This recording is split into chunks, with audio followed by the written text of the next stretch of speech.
আসসালামু আলাইকুম। আজকে আমি চিকেন ফ্রাই ভাজবো। তার জন্য নিয়েছি মুরগি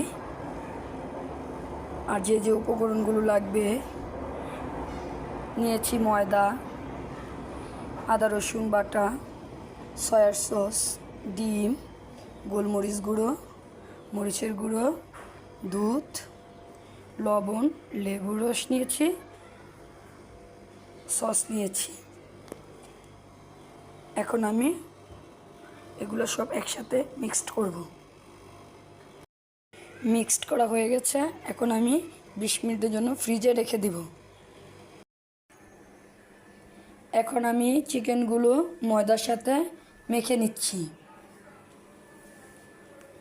এক করে ডুবো তেলে ছেড়ে দিব।